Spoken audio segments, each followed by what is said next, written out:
다이스토리. 밑줄친 non-stick frying pan이 다음 글에서 의미하는 바로 가장 적절한 것은 어구의 함축 의미 추론 유형 풀이 비법을 보면 밑줄친 부분은 주제문과 연관된 내용임을 염두에 두어야 해요. 지문에서 반복해서 언급되는 단어들을 통해서 주제를 파악하고 밑줄친 비유의 내용을 이해하지 못했을 경우 선택지에서 주제문을 찾아줘야 되겠죠. 자, 그러면 글의 내용 같이 볼까요? How do you focus your attention? 당신이 어떻게 주의를 집중하는가 하는 것은 plays a critical role. 아주 중요한 역할을 합니다. In how you deal with stress. 당신의 스트레스를 어떻게 다루는지에 관한 중요한 역할을 해요. 자, 소재가 주의 집중과 그리고 스트레스다라는 걸 알 수 있겠죠.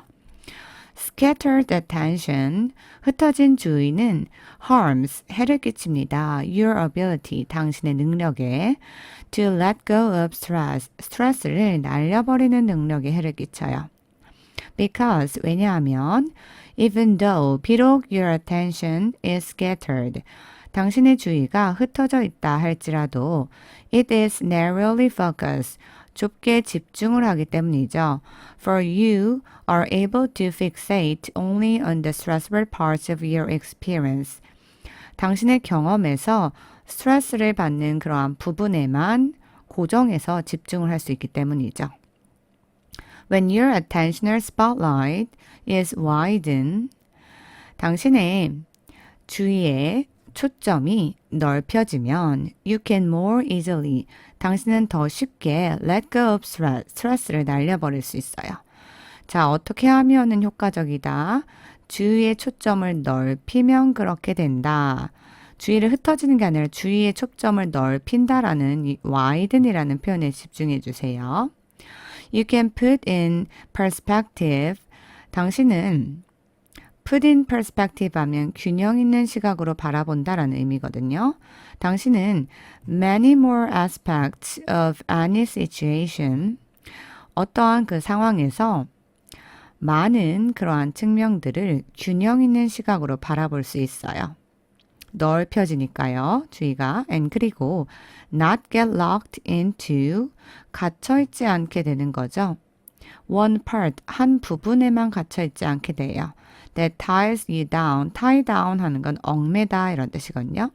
당신을 to superficial, 피상적인, 그리고 and anxiety provoking, 불안을 유발하는, 피상적이고 불안을 유발하는 그러한 주의의 수준에 얽매이게 하는 한 부분에 갇혀있지 않게 한다라고 했어요.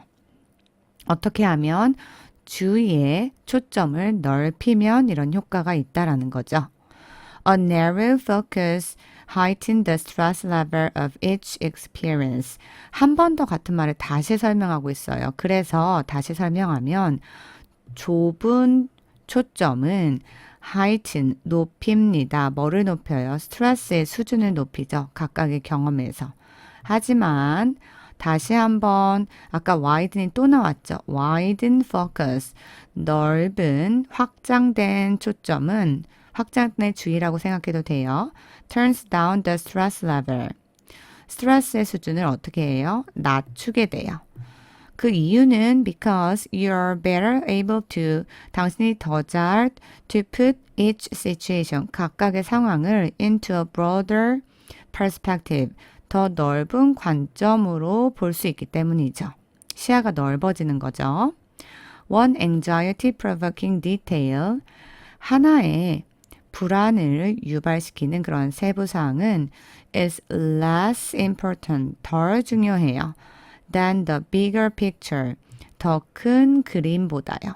자, 시야가 넓어지면 그 자잘한 그런 것들이 덜 중요하게 된다라는 거죠. 자, 그 다음에 예시가 나오죠. It's like, 그것은 마치 transforming yourself, 당신 스스로를 변신시키는 거래요. into a non-stick frying pan, 들러붙지 않는 frying pan으로 당신을 변화시킨대요. 이 frying pan이 누구예요? 바로 당신인 거죠. You can still, 당신은 여전히 fry an egg, 달걀을 튀길 수 있어요. 여기서 달걀은 스트레스의 의미겠죠. 하지만 the egg, 그 달걀이 won't stick to the pan. 팬에는 들러붙지 않아요. 당신한테는 그 스트레스가 들러붙지 않게 된다라는 거죠. 어떻게 하면요? 주의를 확장시키면요. 자, 그럼 선택지 1번 볼까요? Never being confronted with any stressful experiences in daily life. 일상생활에서 어떠한 스트레스의 경험에도 직면하지 않는 걸 말해요. never, 결코 스트레스에 직면하지 않을 수는 없죠. 그래서 적절하지 않겠죠. 2번, broadening one's perspective to identify the cause of stress. 스트레스의 원인을 식별하기 위해서 시야를 확장하는 거. 확장한다라는 말은 들어갔는데 지금 그 목적이 뭐예요? 스트레스의 원인을 규명하기 위해서 그건 아니었죠. 3번, rarely confining one's attention to positive aspects of an experience. 경험의 긍정적인 측면에 주의를 거의 집중하지 않는 것. 자, 지금 시야를 확장하는 것에 대한 내용이 없었기 때문에 이건 아니겠죠? 4번, having a larger view of an experience beyond its stressful aspects. 스트레스의 측면을 넘어서 경험을 더 큰 시각으로 바라보는 것. 자, 여기서 larger view가 바로 wide의 의미로 들어갔죠. 자, beyond 넘어선다라는 거예요. 스트레스의 측면을. 그러면 스트레스를 어떻게 하는 거예요? 바로 let go of stress랑 같은 의미가 되는 거죠. 선택지 4번이 답이 되겠네요. 자, 그리고 5번 볼까요? Taking stress into account as the source of developing wide view. 폭넓은 시각을 개발하는 source, 원천으로 스트레스를 고려하는 것. 자, 넓은 시각이긴 한데 그게 자, 넓은 시각을 개발하는 원천으로 스트레스를 고려하는 건 아니죠. 그쵸? 그것에 대한 source로서 생각하는 건 아니기 때문에 적절하지 않았죠. 결국 그래서 선택지 4번이 여기서 말하는 것들을 다 포함하고 있는 주제문을 포함하고 있던 거였죠. 4번이 답이 되겠네요.